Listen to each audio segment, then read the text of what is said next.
A 70-year-old man becomes an assistant to a 30-year-old female boss. However, he faces immediate disdain from the boss. Still, the observant old man didn't give up. He noticed that the boss's driver was secretly drinking alcohol, and the boss was about to leave the building. Although he knew it wasn't his place to intervene, his strong sense of responsibility led him to confront the driver. First, he introduced himself, then he mentioned what he had seen the driver do. He then gave the driver two options: either take the day off voluntarily or wait for him to tell the boss. The old man cleverly left enough room for the driver to step down. The driver, looking somewhat hesitant after sending the boss to her car, complied after seeing the warning in the old man's eyes. In this way, the old man naturally became the boss's temporary driver. At first, the boss was somewhat resistant, but to her surprise, the old man proved to be silent yet dependable throughout the journey. He would silently encourage the boss whenever he sensed her nervousness. Upon hearing the boss's offhand comment about feeling hungry and then rushing into the building, the old man took note. When the boss returned to the car, he had already prepared a bowl of steaming chicken soup for her. It's hard to imagine that this old man, careful and meticulous in his actions, is just a junior assistant to the boss. The reason he's still working at this age is because he found a recruitment flyer in the market. An internet company was hiring elderly people over the age of 65 at an old factory, and the job required organizational skills and passion. Hence, upon returning home, he began earnestly making a job application video. "I'm retired, and my wife has passed away, so I have a lot of free time," he said. "At first, I felt a sense of novelty about skipping school, and though I spent several years traveling the world, I still felt lost when I came back home. I realized that I must keep moving forward, but when I sat with young people, I found it hard to join in their conversation. To pass the time, I tried many things like playing golf, watching movies, playing poker, reading books, practicing yoga, cooking, learning about bonsai, studying Chinese, but it still seems like there's something missing in life. I want to socialize with people, crave for exciting experiences. I once read that musicians never retire, and there is still music in my heart." Soon, Ben received an interview invitation from the company. He chose a suitable tie and combed his hair neatly. When he arrived at the company for the interview, he knew he had one. Other interviewees were either too nervous or attached to an oxygen tank. Before Ben retired, not only did he have 40 years of work experience, but he was also a vice president of a company for over 20 years. Although there were several rounds of interviews, Ben, with his abundant work experience and proper attire and behavior, seemed to be interviewing others instead. Unsurprisingly, Ben won the position of an intern in the company. With new work came new passion, and to avoid being late, he set 2 alarm clocks. Shiny shoes, exquisite suits, and his briefcase made everything seem like he was young again. The next day, he was ready to go before the alarm clock rang. It was a new women's fashion internet sales company. The founder had turned a small team of 25 into a large company of 220 in just 18 months. With the company's rapid growth, numerous problems arose, making Anne, who was used to doing everything herself, feel like there was not enough time. To save time, she cycled around the office and had so many tasks to handle each day that she couldn't remember what she had done. When colleagues reminded her of the elderly intern program, she was utterly astounded as she had completely forgotten about it, because she has always had a difficult relationship with the elderly and appeared very resistant. But her colleagues reminded her that as a leader, she needed to set an example. The newly arrived Ben was placed between 2 young people. Others took power banks, headphones, USB drives, and smartphones to work, while Ben opened his vintage briefcase with 2 pens, a calculator, 2 pairs of glasses, an alarm clock, and an old flip phone. Seeing these things from the last century aroused curiosity in his colleagues, and they, like Ben, felt out of place in this environment. Looking at the blank computer screen, Ben didn't know what to do. Fortunately, the colleague beside him was willing to guide him. When he saw that he was assigned to assist and his colleagues could only shake their heads and said, "You are really unlucky." Shortly after, he received a message for a meeting at 3:55, as Anne had another meeting at 4 o'clock. In order to leave a good impression on Anne, he began by complimenting Anne's secretary for being young and beautiful. He further asked her for any tips or things to pay attention to. Ben thought that Anne would assign him some work, but instead was told that he was just there for formalities. They even wanted to move him to a less demanding department. Ben rejected them on the spot, saying, "I am not here to idle around. I am here to work, and I am very willing to be your assistant." After finishing his speech, he didn't forget to blink his eyes energetically, and was a bit surprised, but she agreed. When leaving, Ben asked whether the door should remain open or closed, and answered casually without lifting her head, "Whatever you want." Just when Ben was about to close the door for her, she quickly stopped him and said, "Just leave it open." Ben nodded in agreement, then left with a smile on his face. The brief meeting of just 2 minutes left a good impression on Anne. As soon as he got home, he started practicing blinking in front of the mirror, hoping that Anne would assign him some tasks the next day. For the next several days, he arrived at the company on time every morning. He stayed late every night to work overtime with the boss. But every time he opened his work assignment mailbox, it was empty. Seeing his colleagues all busy at work, he decided to find something for himself to do. First, he helped the young lady in logistics with shipping. He also helped colleagues in customer service to solve problems. He even helped the colleagues in the design department find inspiration. Seeing and sitting alone in the meeting room, Her silhouette looked lonely. In fact, after careful observation during this period, Ben realized that beneath her capable exterior, Anne was anxious inside. He understood Anne's predicament very well and decided to do something for her. When he heard Anne's complaints about the disorganized state of the office the next day, he arrived an hour early and cleaned the table. This action not only earned him Anne's acknowledgement, but also greatly alleviated Anne's internal anxiety. Everyone was clapping and celebrating for Ben, and he just responded with a smile. In order to reward his outstanding performance, and arranged a masseuse for him. The masseuse, though about the same age as Ben, was very elegant. Her hand seemed to possess a special kind of magic, which not only allowed Ben to relax completely, but also induced an unconscious reaction. Seeing this, two colleagues smiled at each other, handed him a newspaper from the table, and saved him from an unnecessary embarrassment. Soon, he received his first task, which was to help and clean her coat that was accidentally dirted. At the moment, Anne was in a meeting in the room, and since the company was growing too quickly, she couldn't cope at once and many things were delayed again and again. The board of directors decided to hire a new CEO, thinking that two people together might manage things more smoothly. However, for the founder, Anne, it was like handing over her beloved child to someone else. Unconsciously, Anne began to cry. Ben, who just entered, inadvertently saw this scene, and to avoid embarrassment, he softly interrupted and pretended that he was just there to fetch the clothes. Once and threw the clothes at him without looking back, he quickly turned and left with them. Even when some curious colleagues tried to probe into the situation, he just smiled and said, "I have bad hearing. I didn't hear anything." Relying on his rich work experience and personal charm, Ben won the hearts of many colleagues within a few days. If someone had a heartbreak, he would teach them how to flirt. If someone was kicked out by their landlord, he would kindly offer shelter. He was like a traditional gentleman, polite, enthusiastic, and always maintaining an appropriate distance. One day, he inadvertently noticed that the boss's driver was drinking alcohol. Then the beginning scene happened. He suggested that the driver take a day off and he would take over his shift. This not only eliminated safety hazards, but also did not offend anyone. Most importantly, it provided him an opportunity to show his abilities. And went to interview a new CEO, which was supposed to take an hour, but less than 20 minutes later, and stormed out. The arrogance and disdain from the candidate CEO made her feel embarrassed, and she continually vented her dissatisfaction in the car. Ben was silent throughout the whole ride, just smiling and silently allowing her to vent. When Ben dropped Anne off at her house, she was very satisfied with his day as a temporary driver. Seeing Anne's gloomy face, Ben kindly reminded her, "You've created such a big company in just a year and a half. You should be proud. Try to get enough sleep if you can." This care, like that of an elder, warmed Anne's heart instantly. The next morning at 5:30, Ben was awakened by a phone call. The previous driver had quit due to guilt, and no appropriate driver could be found in such a short time, so they called him. At the age of 70, being awakened early in the morning, he was not angry and readily agreed to help. Soon he arrived at Anne's door again, but since Anne was not ready yet, her husband invited Ben in. To their surprise, the gentle-looking elder was quite charming to the girls, and from their conversation, it was revealed that his husband was a house husband. The observant Ben noticed that Anne was too busy with work to pay attention to her family, which caused some complaints from her husband. The other moms at school often mocked her because she was only focused on her career and neglected her children. They all thought Anne was not a good mom. Ben noticed Anne's embarrassment and kindly assured her not to overthink, but Anne didn't like feeling seen through. She thought Ben was too observant, so she sent an email to a colleague asking to transfer Ben to another department. However, in less than 24 hours, she regretted it and planned to visit the company's warehouse before heading to the office, and she reminded Ben to take 9th Street rather than 4th. What she didn't know was that taking 4th Street would save her a lot of time, since Ben had been driving this route for over 40 years. Seeing Anne, who strives for perfection, personally instructing how to pack, Ben's eyes were full of admiration. He couldn't imagine the pressure and had to take on to get where she is today. That night, Anne worked late at the company again, and when she looked up, she saw Ben still in the office. She knew he was waiting for her to finish work, so she felt a bit guilty.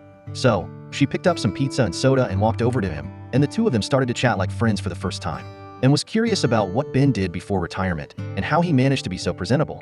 Ben modestly stated that he was the vice president of a Yellow Pages company and was a bit surprised, then suddenly remembered that this used to be a Yellow Pages company's factory, right?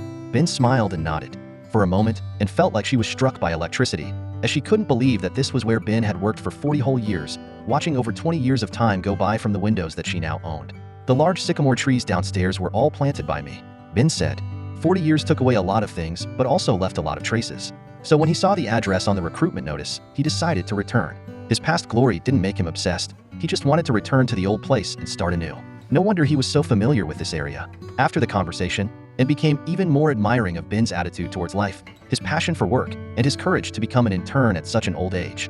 On the way home, for the first time, Anne fell asleep in the car, even snoring loudly, because Ben made her feel very safe. This completely changed her impression of Ben. The next day, when she happily got into the car, she found out that the driver had changed to an elderly lady. The elderly lady was not familiar with the route to the company, nearly caused a car accident by stepping on the gas pedal, and she even didn't pay attention to the road when talking. With no other choice, and became the driver, and the old lady took her seat. After calling, and found out that Ben had already been transferred to another department due to the email she had sent yesterday. When she got to the company, and went to find Ben immediately, only to see him holding 8 cups of coffee and playing the role of a waiter, and felt awkward, and just as she was about to apologize, Ben beat her to it, apologizing if he had overstepped in any way. This made her feel even more embarrassed, so she not only asked Ben to forgive her behavior and return to his previous job, but also offered him a promotion and a raise.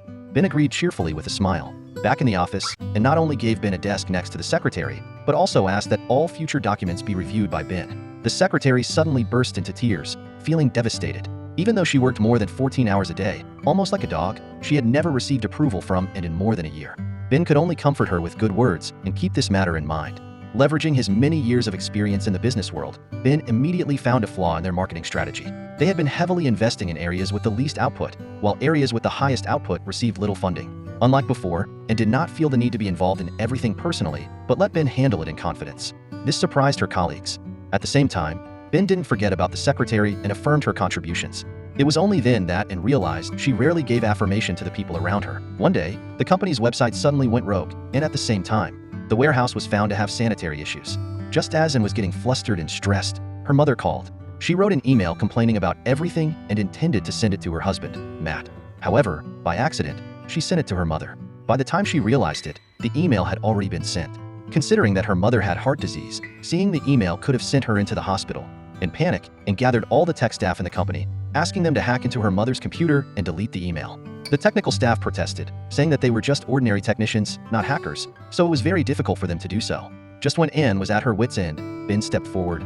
"I'll take a few people to your mother's house, find her computer, and then delete the email," and was stunned by Ben's daring idea, but at that moment, she had no other better solution. Ben led a few guys and set off for the task. It was their first time doing something like this, and each of them was extremely excited. Upon arrival, they swiftly took action. They knew the key was under the flower pot, but the scene at the door left them stunned. The three had a hard time finding the key, but they triggered the alarm as soon as they entered the house. They only had 60 seconds before the police would arrive. They quickly divided tasks, found the computer, deleted the email, and put everything back in its place. Then they hurriedly ran downstairs. Unexpectedly, their co-worker who was responsible for watching the place was engrossed in music. Their frantic attempts to get his attention by banging on the window and pulling on the door were unsuccessful. Eventually, one of them jumped onto the hood of the car to attract the colleague's attention, who suddenly pressed the gas pedal and almost left him behind. That night, Anne treated them to drinks to express gratitude. She was unable to put into words how grateful she was to Ben. Despite resolving the crisis, Anne was still under great pressure and accidentally got drunk that night. While she was throwing up on the side of the road, Ben gently patted her back, offering her a clean handkerchief, and finally let down all pretenses and slowly leaned into Ben's comforting presence. Always worn out, only the gentle Ben could gradually bring her restless heart back to harmony. After having experienced a massage previously, Ben couldn't forget the feeling. One day, when the sunlight trickled through the dappled shadows of the trees, he finally invited the masseuse out for a meet-up. Although their date coincidentally ended up overlapping with a funeral, they didn't mind. Having reached their old age, they had seen too many life and death separations. Life was getting better and better for Ben, but Anne's marriage was in crisis. One day, their daughter needed to attend a classmate's birthday party. With her husband feeling unwell and in needing to go to work, the child had no choice but to turn to Ben. Like a grandfather, Ben took her to the party. When the mothers at the party found out that Ben was Anne's assistant, they started gossiping, questioning if Anne was difficult to get along with. Ben responded, admitting that Anne was not easy to deal with. But he also pointed out that as a woman, Anne was single-handedly taking on large internet companies, and they should feel proud of her and cheer for her. This speech left the mothers with no place to hide their embarrassment. Not long after, Anne's daughter didn't feel well and wanted to go home, so Ben didn't hesitate to start the journey back. On the way, they enjoyed the warm sun and amused themselves with riddles. However, Ben accidentally spotted Anne's husband, who was supposed to be home resting, coming out of another person's house. The man got into a car and behaved intimately with the woman inside, clearly indicating they shared more than a friendly relationship.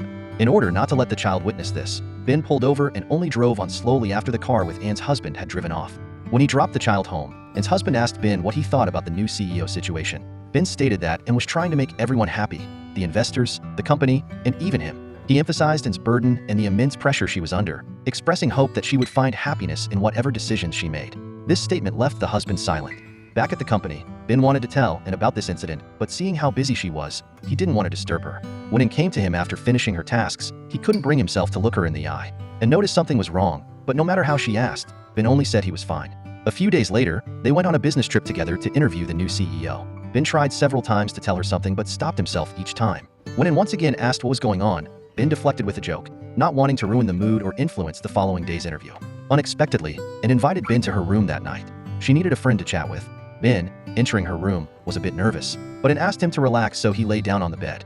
Both of them seemed to be heavy-hearted, and asked Ben about his marriage, to which Ben responded that his marriage wasn't long, just a short 42 years. No matter what happened during those years, he had handled it calmly and unchanged, deeply missing his wife Wu Jing. His words stirred In's envy for his marriage, and she finally revealed her thoughts, seeking advice from Ben on her own marital issues. It turns out, In had already discovered her husband's infidelity. Since she knew it already, Ben disclosed what he had seen that day. At that moment, In couldn't hold back anymore. She said, "No matter how difficult work is, I can always find a solution. But when it comes to my loved one's mistake, I don't know what to do. This matter tortures me every moment. For my child, and for our past feelings, I don't want to give up. Maybe hiring a new CEO could change everything. I could free up more time, and we could reconcile." However, Ben told her that giving up her career might not necessarily save her love and marriage. "If you can be happy in your successful career without giving it up, then you should choose your work," he said. At that moment, and revealed an unprecedented vulnerability. She didn't want to end up alone, buried alone in an unfamiliar area in the future. Ben offered, "You can be buried with my wife and me." Comforted by Ben, and eventually fell asleep. Ben, watching a teary couple expressing their longing for each other on TV, felt his heart stir. He missed his deceased wife dearly. In some way, he was also afraid of loneliness like Anne, longing for love. The interview the next day went very smoothly, and verbally confirmed her plan to hire the person as the new CEO, but her expression was still somewhat hesitant. She went home and told her husband about this decision. He managed a faint smile. He understood why his wife was doing this for him. That night, aided by alcohol, she sighed deeply to her husband. Though she didn't explicitly say anything, her husband seemed to have realized something. Before making the actual decision the next day, and still wanted to hear Ben's opinion. Deep down, she had made up her mind, but she needed someone to push her from behind at this crucial moment. And Ben was that person. This time, Ben spoke his mind. "The company needs you, and you need it. You built the company from scratch, and you should be proud of it. I don't want others to take it out of your hands." This weather-beaten old man, calm yet full of energy, pointed and in the right direction at a crossroads in life. Not long after returning to the company, Anne's husband rushed over, and they had a heart-to-heart conversation. Their conflict resolved, and their relationship was mended. When Anne expressed that she would not hire a new CEO, her husband was very supportive. At the end of the movie, Anne came to the park and wanted to share this good news with Ben. She found Ben unperturbed by the news, and he even invited Anne to join him. He told her that what's crucial in Tai Chi is mastering the inner balance, and he believed and had found her path to work-life balance.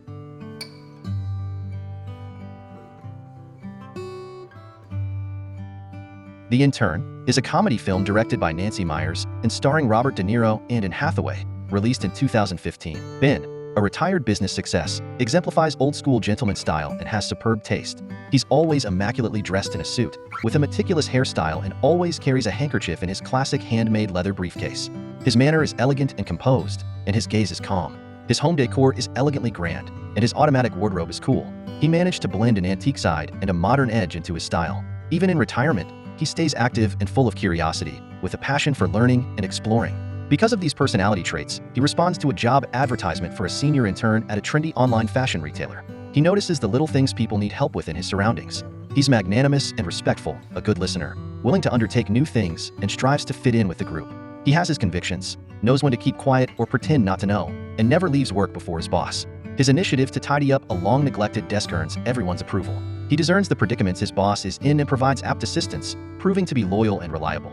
Aware that his boss dislikes others meddling in her private affairs, yet seeing her ready to give up her absolute control over her career for her family after discovering her husband's infidelity, Ben does not turn a blind eye to keep trouble at bay like others. Instead, he expresses himself in the most comforting way, with honesty and gentleness, and supports her in continuing her career. Ben represents the wisdom of a wise and kind elderly man, exuding wisdom honed by time. You feel safe and trustworthy around him. It's hoped that in the future, we could also be like Ben, a perfect elderly person, always maintaining the courage to start a new and ceaseless passion for life.